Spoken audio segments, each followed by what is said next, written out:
This is a collaborative conversation interview between Cardifan's Facebook page and Cardigans Mexico. So thank you, Enrique, for sending all these great fan questions. And let's see what Magnus here has to say. All right. Wish me luck. So what's your favorite song to play live? I think everyone has agreed on For What It's Worth. Really? Okay. All 5 of us. All 5 of you? Yeah, agree yeah, for yeah. What it's worth. Yeah. Why is that, do you suppose? I think the arrangement, that song doesn't rely on force or energy. It relies on agility and swing almost. Swing, yeah. Yeah. Just has like a flow. Yeah, and the flow.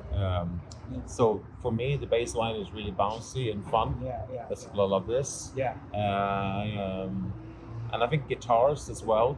There's a lot of this going on for Oscar.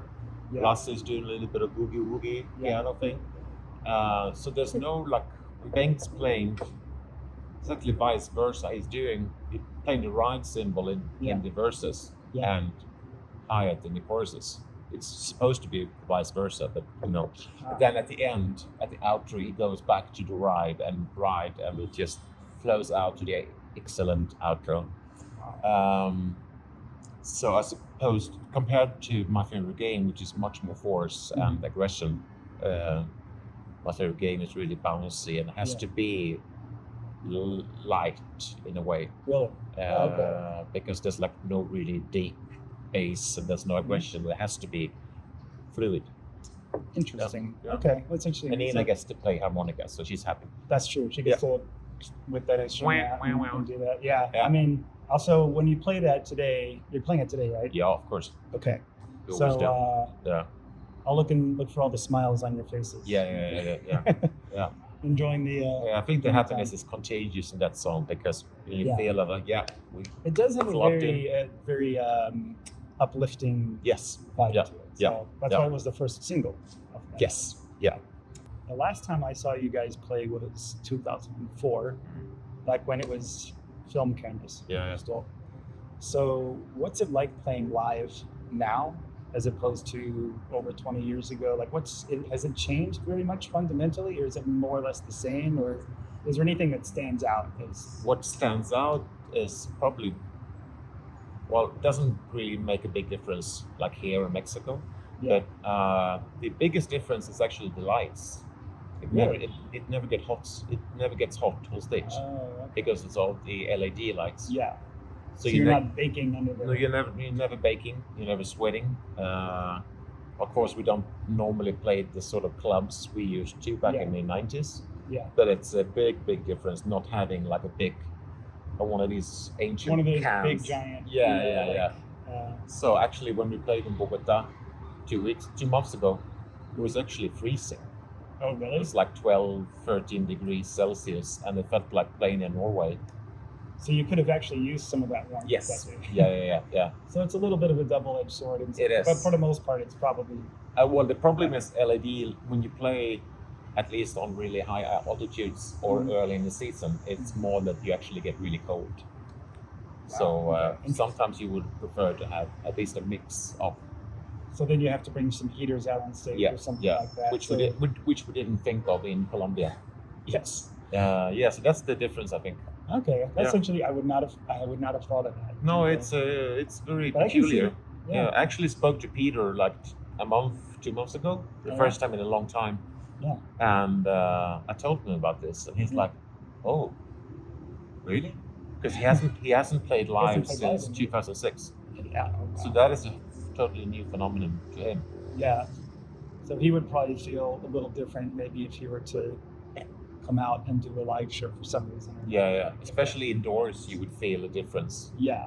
Not getting the heat. It's not trapping all the heat. No. Yeah. Okay, tell me a little bit. We're going to jump into. I'm doing these questions. We're going to jump into law here for just a moment. Yeah. So tell me a little bit about this album. What's different? What's new from the previous? Well, I wanted to do sort of a disco record, sort of like Donna Summer, Yeah. Sort of. I think it's nice to have some kind of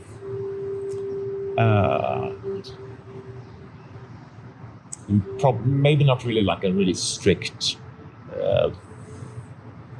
theme for a record, but at least like a thought of where how could I switch this prism?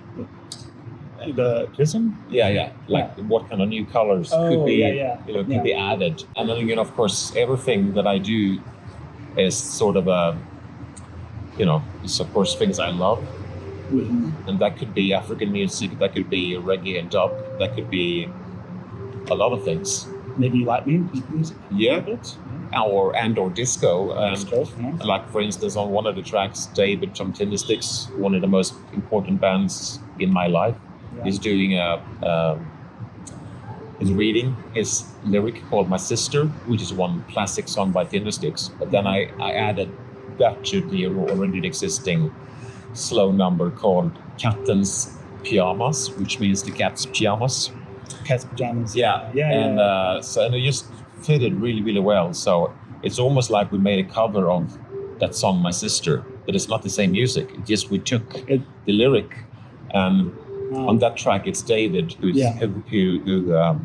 tells the story himself. On their record is the singer Stuart. So is it like a reinterpretation? Yeah.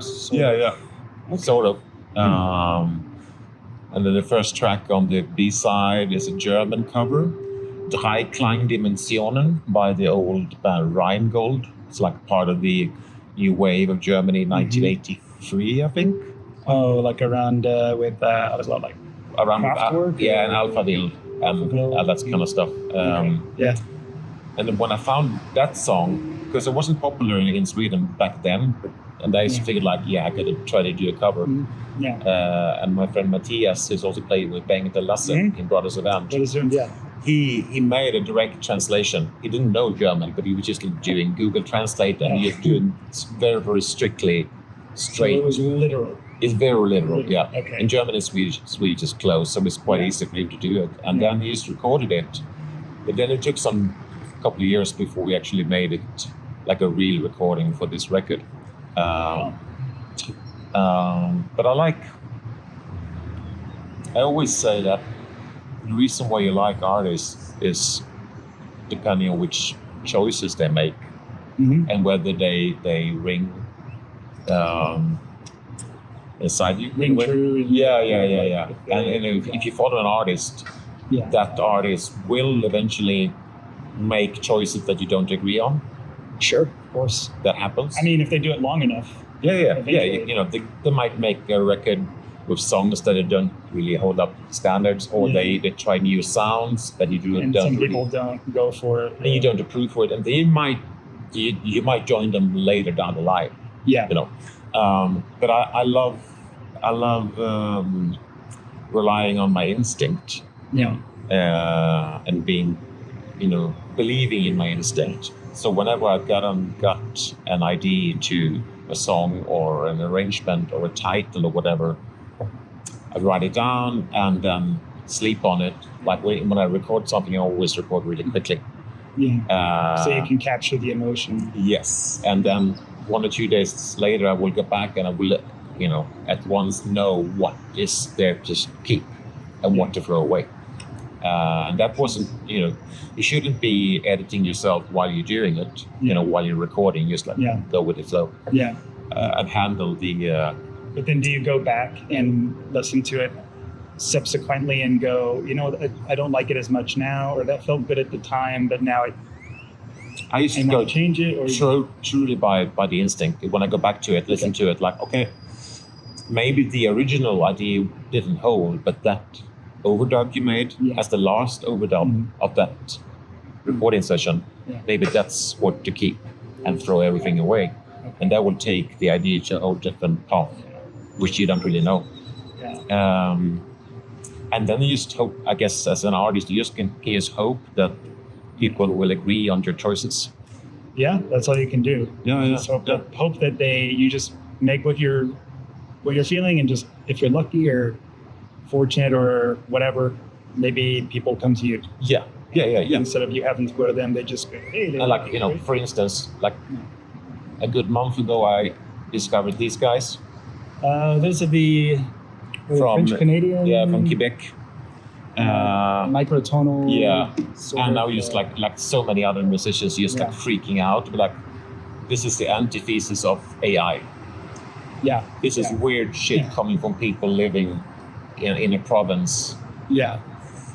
which is like far away from the mainstream. Yeah. And it's just, I was just so joyous Is it and happy. refreshing? Yeah.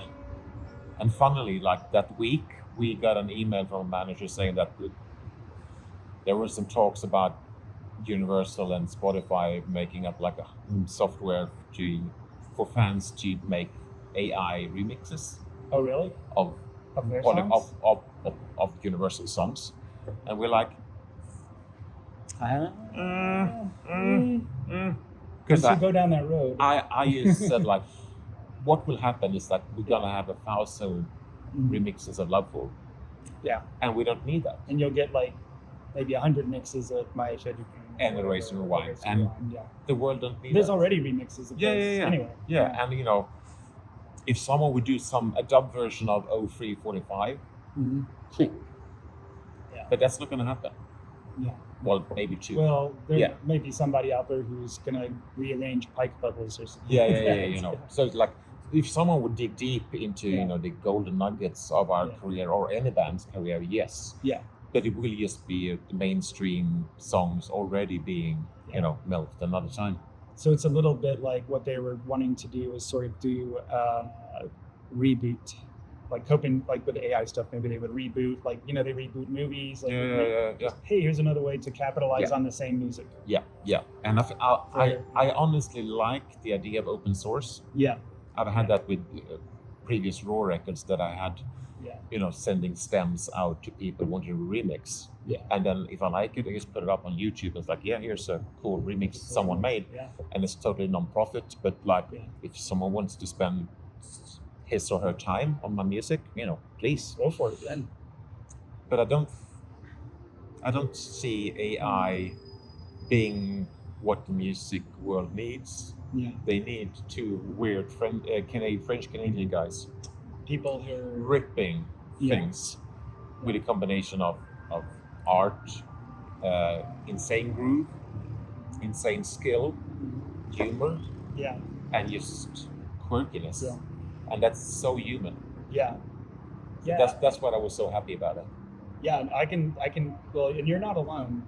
No, I'm not. I know you're not alone. No. Because the first time I saw them was I think Rick Beato channel. Yeah. He put them on there, and he was That's one of the best videos. I think. Okay, guys, you don't have to keep sending me this anymore. He's like, here it is, and I was like, oh, okay, I can see that. I get it. They just struck something very genius, I think. Then it's not for everyone, for sure. Sure. But a lot of music isn't for everyone. Oh, of course. And it shouldn't be. I sort of, they're not going to be as big, but I sort of like, we needed this as much as Nirvana was needed to wash away Bon Jovi and Poison and all that stuff, Yeah, right. Yeah. And at once that, the hair metal scene was just gone. Yeah, more or less. Yeah. I mean, every now and then. I mean, it's been a long time since there's usually every now and then there's like a little burst of creativity in popular music. Yeah. And I feel like we haven't had that since about Nirvana. No. And so it's like, Yeah. So I'm very happy. Maybe like when Bon Iver came, was more quiet music, but he had a very special expression in his music. Yeah.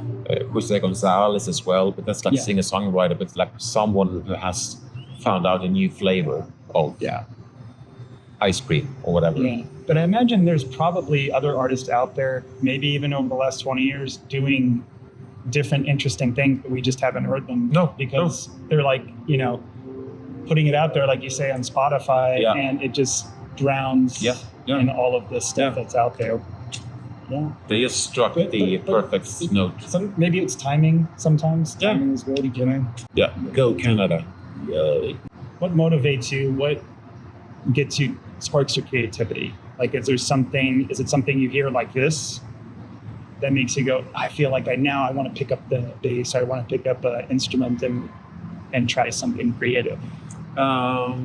It could be. It could be. You know, mishearing a line that will, you know, Mishearing a lyric? Yeah, and make it into a title for a song, or listening to. Yeah. When I record music, I never have any plans. I don't have any melodies in my head that I want to transpose to tape or computer. It's always by chance. Yeah. So I just grab a keyboard or a bass and you just start. Yeah, playing. I start from scratch. I have no idea. Some of my friends been asking like why I don't use MIDI, or why it's not like gridded in Pro Tools. Yeah. And I'm like, when I start making the songs, I don't know what the songs is going to be. So how could I possibly know what tempo? Right. Because you're still in the middle of making it. Yeah. Yeah. So I use a lot of these really ancient drum machines where you can't put in the BPM. There's a knob. You have to sort of adjust it. So I record some part and then I have to you know, edit it so it sort of hangs together. Yeah. And that could be, you know, 117.4. Yeah. Some like slightly off. Yeah. And the drum machines, they do wobble a little bit. It's a really tedious way to edit things. Yeah. Digitally. It would be much easier if I would just set the grid and just like 117. Snap everything to the grid. Shoo. Yeah, it would save months. Oh, I'm sure. Yeah. But does it lose anything though if you do that? Do you feel like it loses some soul or some character? Is that why you go a little bit more old school? I think the problems with people with ADHD is that they don't think that they have time to learn a new thing, like how a sequencer works. Right. But then we have time to spend 4 months editing the whole fucking thing by hand. So you do have time, but you're just used to doing it a certain way. Yeah. So like when I edit it, I always do it in free mode, and it's always like by hand. There's no locking beats to a certain grid. Right. Yeah. No, never. I think that's good though. Yeah. Personally, I like that. Hopefully you can hear that it's sort of more free, more organic. Even though I'm very particular with bass and drums. You're still precise. Yeah, I'm very precise. Yeah. But it would save me much more to put it to the grid and then just add some kind of swing to it, like literally like the flaws. Yeah. That would save much. Just play with some effects. Yeah. Yeah. Or whatever, and just Yeah. But that's not, that's who I am. Yeah. But I mean, I think it's good that you're doing it that way because most people don't. And sometimes it's good to do it differently from everyone else. Yeah. Like for instance, I was about to sample some drums from an African record, and I said like, I bought record player stereo, like a in recorder sort of tape recorder. So I said to my wife, I'm going to record it on that one, and then I'm going to bring it up to the studio where I have a adjustable tempo tape recorder, and I can put the tape in that one to the second tape recorder, and then I can record that one into my computer to the song. And she said, it has to be an easier way. And I'm like, probably there is. Probably, yeah. Probably. But it won't be the same. No, it won't be the same. Yeah. It's like real paint versus digital. Yeah. I mean, there's a value in the digital. Yeah, because for some reason the pitch tempo app doesn't work in my Pro Tools. Yeah. So I have to go through the original cassette tapes instead. So you have to do it. But I think it is something to add to work, manually with things and tape and stuff. Yeah. Not that it's. So you're not always just looking at a screen and doing anything that way. Yeah. No, and things can happen during the process that wasn't supposed to be, and that's always a charm. But sometimes you have, I guess like Bob Ross would say, a happy accident. Yeah. Doing things. Yeah. And that's sometimes where the magic happens because you go, and you're like, if I was doing it this way, it wouldn't have happened. No. For the Cardigans, I guess quite classic moment is when Ben Bengt was bored of playing Bossa Nova and so started to play disco instead. Yeah. On Loveful. On Loveful, and it Yeah, completely changed. Yeah, there it is. And you're like, Yeah. okay. Or Tore hating Peter's version of My Favorite Game being like a Neil Youngish, shuffle. I don't know what you're looking for. If you know that was written that way, you just hear like, yeah, it's so obvious. Yeah. And then Tore said like, oh fuck, this is boring. Yeah. Double the tempo, please. Don't ever play that again. I wasn't there at the time because I didn't like it either. I liked the song, but I couldn't see that. You can see that there was a song there. Yeah. It was just. And me and Peter, we weren't really on best terms back then either. So actually, when I remember we had a band meeting, and Peter played that one, maybe on guitar or on tape, I don't know. Yeah. It was at Lasse's place, and actually left the room in the apartment because I thought it sucked so bad. Really? Yeah. Well, Next time I heard that song was when Tore had made the transition. But see, I guess that's a good producer can see stuff like that, because they're up kind of like on the outside looking in and kind of seeing what's happening, and maybe they're able to set themselves apart from the person who made it and go, well, what if you do that? What if you try it like that? That's what I think is instinct. Yeah. Okay. He got a musical idea. He had an instinct. Yeah, to say, try it like this. Yeah, and don't ever do it like that again. No. So did Peter like that? Okay, did he take that well, or how does he respond to stuff like that? Is he's open to criticism? Yeah. He is very pragmatic. Okay. I would say. Yeah. If someone has a good idea, he's not afraid of let's try it. Yeah. And especially on the last two records we made, it was much more of a team effort, and everyone was encouraged and did take more responsibility. So and nowadays we actually start Loveful as a bossa nova, the way it was written, and then fuck this, and then you go to the other. Yeah. I've heard I was listening to the Puck version. Recently. I can't remember now. I know there was a documentary where they talked about the making of that song, a Swedish documentary. Yeah. Did it start as an acoustic thing like that, or was that just like an experiment? No, I think an early version. It was written as a bossa nova thing. Okay. But we never rehearsed it. But that was like the original, how it was written. Yeah. And then you can hear, if you think of it as a bossa nova, you can hear that the melody is like, it's Brazilian. Yeah. That makes sense. Yeah. It's like Forever Young by Alphaville. Mm-hmm. Was actually an up-tempo song. Okay. And if you think about it, you realize that the verses in the version we all know feels forced. But if you would sing it in a double tempo, it wouldn't feel forced. It flows more naturally. Yeah. Okay. So the producer, whatever that was, suggested, let's make it into a power ballad. Oh. Okay. And it turned into a pretty good power ballad. Yeah, I've heard a lot of stories about stuff like that happening with songs where it's going nowhere, and then someone goes, let's just do this or add this one thing. And sometimes it just all comes together. Yeah. And all it was so Banks, thank goodness. Yeah. He said, let's try disco. Yeah. Man, that's great. That is instinct. Yeah, there you go. Musical instinct. Yeah. Name an artist you would like to collaborate with, that you or the band, I guess, would like to collaborate with that you haven't already. I mean, I know it's a little different because you aren't recording albums, but if you were. Normally we say no one. Yeah. Because we were so, self-sufficient as a band, and Peter wrote all the songs, and we were like... Tom Jones. But that was like, record company set up.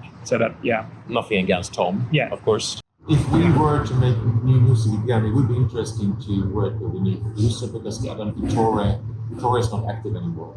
Okay. He lives in Portugal, and he's tired. Sort of off grid. Yeah. So you basically think you might work with a different producer?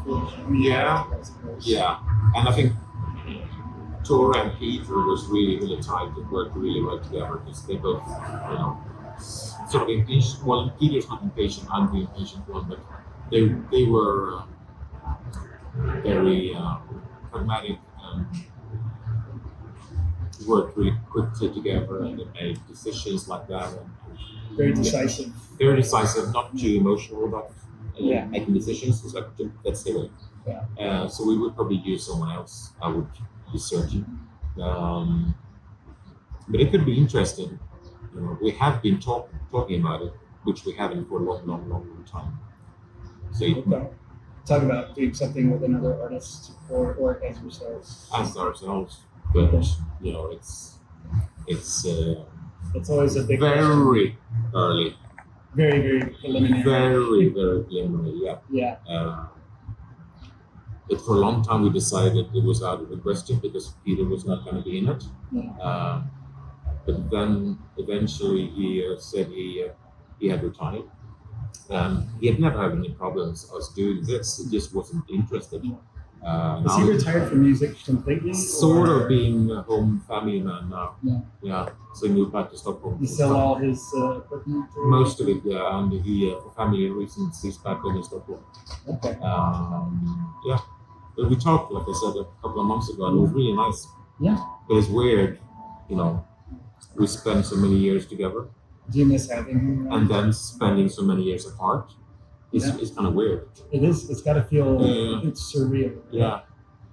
Because you've had Oscar with the band now longer than Peter. Yeah, I think as long. As long. 14 years. Okay. Yeah. Yeah. But like nowadays we have this band as a hobby again. Yeah. It started up as a hobby and then it became my work Mhm. for a long time. And it's weird that we spent Does it- so many years together. Yeah. Yeah. And actually last night I thought about like I remembered flashes from like when we lived in Jönköping before we moved to Malmö, and you know, all of us are the same. Yeah. We're still the same people. Fundamentally the same. Fundamentally the same, Yeah. and we are very different as people. Yeah. Lasse is still the same, Bengt is the same, I'm the same, Nina's the same. Yeah. Which is a very nice feeling. Like, Yeah. you know, obviously, like working together for such a long time, or being in a family for, Yeah. or in a relationship, that are always hard times. But it's just, it just struck me. Maybe Yeah. it was the mezcal that made me The what? the mezcal drinks. The drinks. Yeah. Yeah. That made me like, yeah. I Did you remember- feel nostalgic for? Yeah. It was like, I remember Lasse, he was always late at that time. Back then, he didn't know what time it was. Is he the same? No, So there's some differences. he was married to a teacher, so Okay. he learned it. Yeah, but like, that made me really happy. Just think about it, like, yeah, we're still different people. Yeah. And somehow we managed to stay together for 34 years. But there must be like a nice feeling of stability and familiarity, I guess, when you Yeah. think about that. And it's, you know, nowadays we fill this little hobby of ours with, Yeah. you know, so much joy because we play together and we get a great crew and we hang out limited times and everyone gets to do whatever they want on the side. It's very lucrative and it's just a blessing. Yeah. I think being humble and thankful. Gratitude. Yeah. Very important. Yeah. And we actually met the guys from Garbage yesterday, and they seemed just like, it's a great time to do live. You know, Yeah. we still get to do what we like to. You get to do what you want to do. Hopefully, people will still pay attention to it. here you are. Yeah, And here we are. yeah. So, So gratitude. Yeah. Thankfulness. well, if you guys did something without Peter, I guess it would probably feel a little bit different. But if you record something, Yeah. but I do know that there's a lot of people who would be Yes. super excited. Yeah, and of course we know that as well. Yeah. Um, There's a lot of people because that's one of the questions on here. But then again, like, you know, the pressure of how could we live up to those questions, you can't bring them into the songwriting process in the studio because you shouldn't have. You have to put that away and rely on your instinct, like you said. Yeah, totally. It has to be pure and joyful and stuff like that. And that's tricky because so much of our recording history has been about pressure. Yeah. and Doing delivering. things under And deliberate. under Yeah. pressure. Peter has been really, really appreciative over the years to come up with another single and so much more than we can understand with it. Yeah, because he writes most of the music. And it was always up to him to deliver stuff for us to start rehearse and for Lena to write, or me to write lyrics too. So I think he felt really passionate. Yeah, I can see it. I remember talking to a long time ago last woman, and she was saying how when he did Come Along with Tatir, Yeah. that there were some people saying, "I wish this could have been a party." Yeah. And maybe it could have, but we had our break at that time. I was out of the building, I was home with panic attacks, and Nina was doing day camp, and Peter and I weren't really communicating. So but Come Along isn't that far off Erased Rewind. They're from the same era. Yeah. It could easily be one of our songs. Yeah, when I heard it, I was like, oh, I could see how this could be. Yeah. I mean, the singing would probably be different because Tia was like a different style. Yeah. And Nina. So. And she's Nene Cherry's sister. So she has a different vocal style. That's true. Yeah. Yeah, I had forgotten about that. Different musical universe. Yeah. Different So background. sure. It could have been a Cardigan song for sure. Yeah. But then I know Peter wanted to make a record after Gran Turismo that would steer into even more electronic, Oh, really? like how the Das Model cover. Yeah. I was never part of that, but Yeah. it was just probably a good thing and fate that we took a longer break and had to build up the band again. Yeah. Organically. That's probably necessary. I mean, because obviously, if you're not feeling good about each other, sometimes it Otherwise, Long Gone would not be. would not have happened. No. So You guys took a long time making that up. yeah. So these are the questions from Enrique from the Cardigans Mexican fan, and I'll try to get the people's names in here. Yep. So this is from Yanef. This may not be one you can answer, but she was asking what inspired And Then You Kissed Me, which I guess Nina wrote the lyrics for, so I don't know if you can speak to that very much. She was like thinking, she's asking like, was there a moment or something that happened that... No, I think Nina is, she was at least then obsessed with finding different ways of writing about love and relationships. I think the title, I'm sure that I mentioned, the old girl group song, You Kissed Me and Felt Like a Hit. I think I know. I think you It's like a 60s girl group, Yeah. Shangri-Las or The Shangri-Las, something maybe, like that, yeah. He hit me, and it felt like a kiss. So it could have been. I must have mentioned it to her, but maybe she had that line before. But I'm remember when we recorded that record that I mentioned that title for her. So she got it from a lyric, basically. Something like Yeah, but she probably had the theme ready, like Accused of Love. like a dark side of... Yeah, which always makes her intrigued, interested. A lot of those songs. Yeah. It's like using the metaphor in Red Peter Storm, or using the war metaphors of like if you're in arguments with your spouse, well, how do you describe it? Yeah. Wanting to win the argument. Metaphorically as a storm. I would like the game Risk. I would put my troops there. Yes. That's my standpoint. Right, yeah. Something like that. Okay, no, I get that. Yep. So this is from Jonathan Jimenez. What inspired Carnival? That's basically... I know the title I also came up with from a record I found in the flea market. So Carnival of the Animals, I think. It's like some classical record. Yeah, they're beautiful swan on the cover. So I suggested the cover. In this the title, Carnival. Yeah. Do the lyrics just follow from that? Or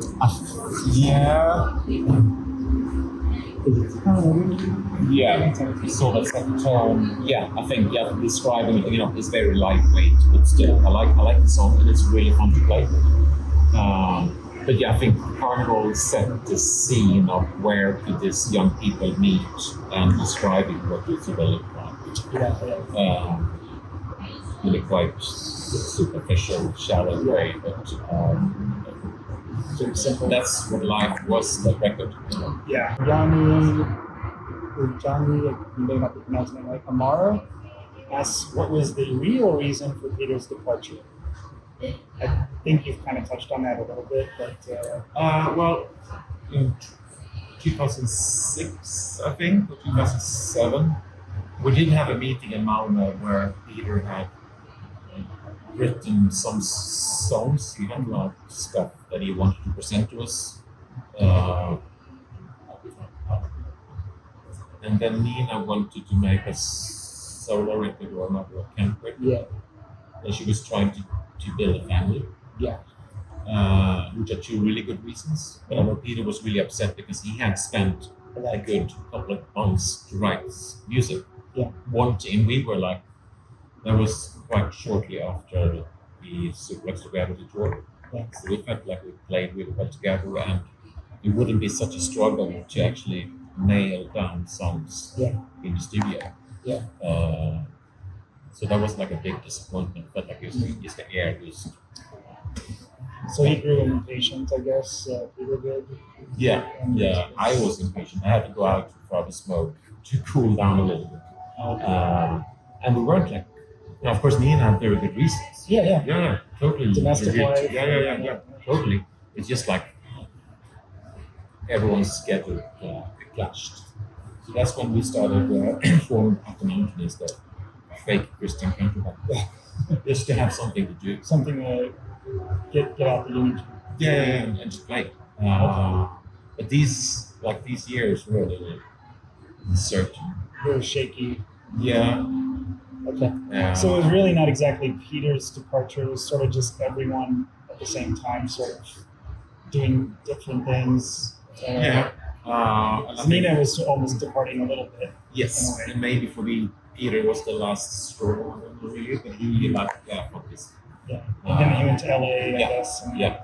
started producing and that. Yeah, because like Nina's project to make a record and trying to make a baby, we worked for a couple of years, and he felt like That's a long time in the music world. he could take off to do other things. Yeah. I mean, I guess you can't totally blame him. You know, No. It's just the way it It's is. just the way it happened. And I'm sure Nina has felt the burden of knowing that she had everyone's life in her hands, a different part, at least in the career. Yeah. Times when she was feeling not happy about her life. That in your entire life is negotiation. Yeah. Yeah. Every step of the way, it's different. Hopefully you land on your both feet.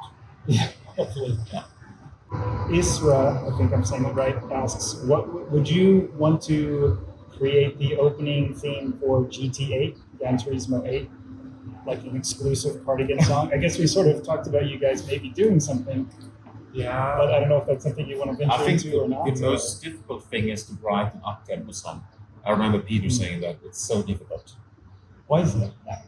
Just I think it's easiest to write a Nick Drake song. slower. Yeah. So I don't have any up-tempo songs at the moment. Not really. So you never know. Maybe Probably. maybe it could happen if They you can call us. They can call Yeah. say, hey guys. Most likely it's going to be a slow number. So, yeah. Okay, well we'll see. Yeah, we'll see. Vic Vamp asks, what is your favorite Cardigans album? That's Long Gone. Long Gone. No, everyone says Long Gone. Everyone says Yeah. Long Gone. Yeah. And nowadays, actually, we have starting in Japan, we started to play a lot of old songs. Another Life. Yeah. It's a great concert. Excellent. Yeah. We played Traveling with Charlie the first time since Wow. 95. Yeah. We're going to do it today as well. And the first time, beautiful one on stage. Yeah. And it was so refreshing. And Because you hadn't done it in a long time.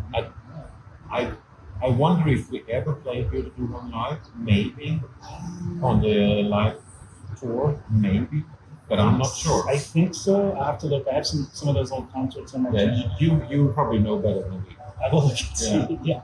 But that was really refreshing, and especially in Japan, since they love Since I love the that. early stuff so much, it was really fun to do it, and it sort of gave us new energy. Yeah. We still play some of them. And it feels like new songs because we haven't touched them in such a long time. Yeah. Even though Nina thinks some of the lyrics are corny, and yes, they are corny, but Yeah. it brings joy to the people. Yeah. Hopefully. And it's because you haven't touched them in so long. It just feels fresh again. I guess. Yeah, because we're not the same people. Yeah. All the cells in our bodies have changed. Yeah. So it wasn't us who Yeah. wrote that song. It was someone else. In a way, It was Peter, but it was Peter. but then physically I'm not the same person as I was night before. So Yeah. it's sort of a cover. Well, that's cool. Yeah. But I understand Long Gone. Yeah, that's very popular. It's a great album. Yes. Okay, someone else asks what inspired the great album Gran Turismo, and I don't have the name, sorry. Yeah, well, at the time, Peter was really into the Depeche Mode, Radiohead, Yeah. that kind of stuff. Our producer Tore had just bought maybe the first version of Pro Tools, Oh, yeah. and we started to record, but he didn't know how to operate it. No. So, after a couple of weeks, realized that he hadn't named files, any files. All the files were in one bin. So they're just like all untitled. All songs, all files on every song was untitled in one bin. Yeah. So they had to call for some Swedish guy who lived in the US to come and sort it out. Oh, really? Yeah, that was the level. But Pro Tools was new, so Yeah. So that was. Well, that makes sense in a way. Yeah. It's a new thing. Professionalism. Yeah. That's what we were dealing with. Yeah. Peter had the pressure to come up with something after Loveful, Yeah. and we started to record, and all the tracks are in the same bin. Yeah. Yeah. I want to check your time. I just don't want to make you late. I got it. 3 more minutes. 3 minutes? But it was that era, I think, with the Pro Tools and the ability to make things very sharp and Right. correct. It's a little more precise. Yeah, no, with the grit, more like the Pro Tools. Yeah. But Peter actually said that he found stuff when they did a remaster of Vinyl a couple of years ago. There are tracks on songs that are in the wrong song. Oh, really? Yeah. Oh. So, some, for example. maybe some little guitar thing is supposed to be on like Explode. That Oh, is not supposed to be there. It's supposed to be on a different song. Oh, really? Yeah. Oh, wow. I didn't know. That's Yeah. interesting. So I was like, yeah, that's a funny flip. That's an interesting food. Yeah. And he kept it that way. We're mastering. That's another happy accident, I guess. Yes. Of sorts. Actually, we got a few more minutes. It says Oh, okay. 11:15, so we got a few more minutes. Time change? Yeah. Okay. Well, great. 10 more minutes. What would you say to an 8-year-old girl that she would no longer be afraid to express herself because she found refuge in the Cardigan's songs? Oh wow. Very emotional question. Yes. It's impossible to understand what our music means to someone else. It's just a blessing that That it means something. yeah, that it means something. I told Ben yesterday when I met some guys at the Cure in 2012 in Sweden festival when we performed with Oscar. And I went up to them and said, without you guys, we would not exist. Like, no. You don't have to say that. Yeah, very British, very polite. Very polite. Yeah. And of course, it's not for them to understand Yeah. the importance of this integration album and stuff you know. But it changed my life, and I can tell them and make them happy. And That's true for it's a nice way of giving credit to the players. So for this girl, you could basically just say, I feel blessed. I feel happy. happy that that's the case. Music is the best art because it's there for you everywhere. Everywhere, whatever you feel like, Yeah. there's music for you.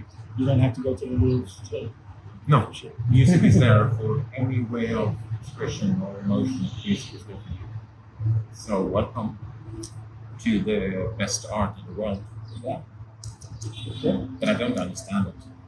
Yeah. but that's how it is. What was the inspiration to write Road to Storm? I guess that's a Mina question too. And that's also finding ways to describe relationships and love and arguments and a gnarling feeling trying to melt together as Yeah. So yeah, Another relationship sort of yeah. song. And she was really helped by Nathan, like with dictionaries and Yeah. rhyming and stuff. So it's not like they had a bad relationship at all. Yeah. They were just like, okay, how could we got this theme, how could we explore feelings through this kind of metaphors Yeah. and so Yeah. yeah. So it was basically just part of a larger theme that her and Nathan were Yeah. thinking about, Yeah. I guess. Okay. So they recorded actually most of their vocals by themselves. Did he help write some of the lyrics? I think he helped out with tying up some knots. Tying up some little pieces. Yeah. I don't know if he's credited with they live together, which doesn't matter. Doesn't matter. It goes into the family. They're economy. interchangeable. Right? Yeah, right. Yeah. Okay. But he was helpful. Yeah. Okay, so Ingrid Bringus asks, you've left a great legacy in alternative rock. What are your thoughts on new generations making alternative music? Again, I watched the video of someone reacting to Those guys. these crazy Yeah. motherfuckers. And that music journalist said, like, with AI coming, it's in a world that a lot of people will lose jobs. Yeah. And the only way to fight it is to make something that original, Yeah. at least for yourself. Yeah. Don't play it safe. Yeah. Just go out there and have someone Take risks, you know? Yeah, have someone build a weird instrument like these guys, Yeah. because that's like this creative spark that hopefully young people could feed off from. And what it will sound like, no one knows. Yeah. But I think of course, I'm too old to be, in touch with the younger crowds. Yeah. Really, Yeah. once in a while, something.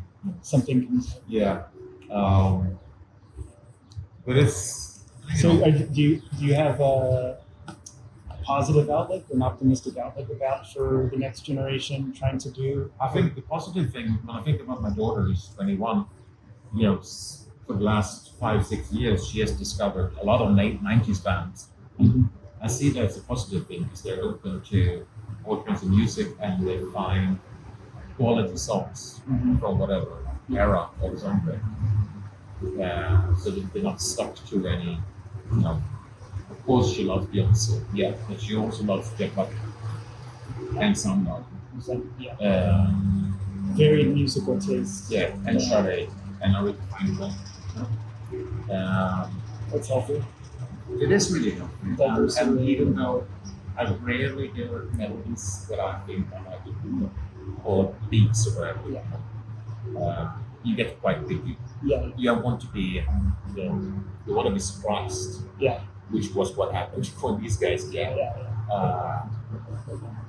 And that it feels like a lot of the music business is playing it very, very safely. Yeah. And but then again, that's the mainstream. I wish that there were more music magazines and stuff that you could read and find artists, but I guess everything is on blogs right now, so it's more up to me to find these blogs.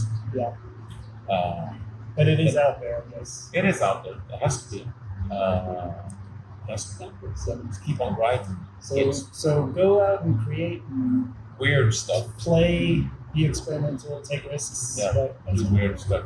Be Canadian. Maybe that's the magic sauce, the secret ingredient. But I think art thrives in the outskirts. Yeah. On the provinces. On the edges. Yeah, where no one's looking. Yeah. Like that was the case in Seattle. So, That's true. Yeah. and maybe that was the case in Düsseldorf. And then That's it suddenly, maybe if it gets big enough, it suddenly becomes it's not on the margins anymore now. It's No, right. thing. No, yeah, because And so then- many people have wanted to hear something. Yeah. But I don't think the art is never created in the represent things. Yeah. I think not. Yeah. But at least the original. Yeah. stuff. Yeah. Okay. I just have one other question. So up the mountain, I was wondering. I don't know what made me think of this, but the other day I was listening. I think I was listening to some Up the Mountain and Dolly Parton, Nina's thing. And I was wondering, how come you guys haven't gotten together and just have her, Nina, come in and do a couple Up the Mountain? Yeah, it would have been obvious. It would have been too much cardigans, maybe. No. I don't know. Because it seems like an obvious collaboration. Yeah. Because you guys were basically along the same track. Like parallel We tracks. should have done it last year when she still lived in Sweden. Now she's moved back to New York. As you know, we reformed last year due to heavy public demand. Yes. Yes. Just for fun, of course. Yeah. I wonder if I heard Nina sing some really country songs, but I'm sure she would do really well. She sang. I heard her sing. Daddy Was an Old Time Preacher Man. All right, yeah. Dolly called it, and then she sang on Jolene Yeah. with the other ladies Yeah. from the group. And then Nina's so good at singing Bruce Springsteen and making Is she her really? own. You know, we did Downbound Train. Oh, I just heard that recently. That's right. I forgot And about she's that. got that, it's like, wow, yeah, it's actually your song as well. Yeah. It sounds so good, so I'm sure she could take anything Yeah. and make it right. Thank you for your Thank you, Dave. It was an honor. time. We really appreciate it. It's been such a long Mr. time. Ben. and Yes, sir. We are very excited to see you guys. Yes. And everyone else. Do you want to keep the set list secret? I can keep it secret if you want. But Or do you want to know? I would love to know. I'm actually, I don't know. Do I want to be surprised? I don't know. Do you want to be surprised or do you want to know ahead of time? Both emotions. Okay. Yeah. I wouldn't mind. Okay, So you already said you're going to do Traveling with Charlie? Yeah, we start off with Cuckoo and then Charlie, which is really weird. And then we make New picture. something completely different. And that we call it a cure turn. Like going from let's go to bed to something utterly depressing. Okay. So we play a big disc mix, which is Okay. as far away from As far away from that as Charlie as possible. So it's a very big shift in tone. Yeah. And then we play some long songs, and then we do Iron Man, Love, Full Carnival, Medication, Fine Wine, Gran Turismo songs, yeah. Okay. The race, hang around, everything. It only got 60 minutes. So 60? I thought I had a little bit more. That's what we look for. We have to cut some sense. It's too bad. So you had to put some life songs. Yeah. Yeah. I haven't gotten here. It is nice to have some nuggets in the set. It was fun, like in Japan, when we played the OVO songs. Yeah. One part of the crowd would be really into it, and then we played Long Gone, and a different part What of are the they going crowd. to get to that one? And these ones, like, They're like, yeah. they haven't heard it ever. Yeah, because it wasn't big and No, yeah. And that's the thing. That we played Traveling with Charlie. Most people would be like, "What the fuck?" oh, here, yeah. But some like, "Yeah." There's going to be, I'll be like, Yeah, and that's I think we kept that one because it's so quirky and fun to play, and it's so out of character. It's like, it seems so out of place with everything yes, else. yeah, Yeah. and especially Even on when I heard it, even on live, it seemed a little bit like an odd song. yeah, it is. And it's about Jack Rousseau and Nancy Sinatra that Yeah. made a cocktail. Yeah. I did tend to sort of associate it with Daddy's Car. Somehow, I guess because it But it's totally made up. Yeah. It's not really superficial. It's something I was thinking about Boris Wagner. But Oh yeah.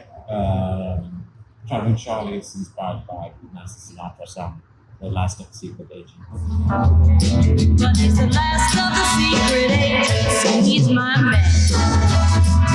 Oh really? Yes, she has a song. It's sort of in the same vein as these Boots. Which one for walking? And she sings about her hopeless agent who always ends up in misery. But she's Okay, still okay. no. So it's like a rip of the Last of the Secret Agent. So, but it is going a little bit back into that 60s Yeah, yeah. theme Yeah. of the, Very much. with all the other love songs. No, I got it wrong. Okay.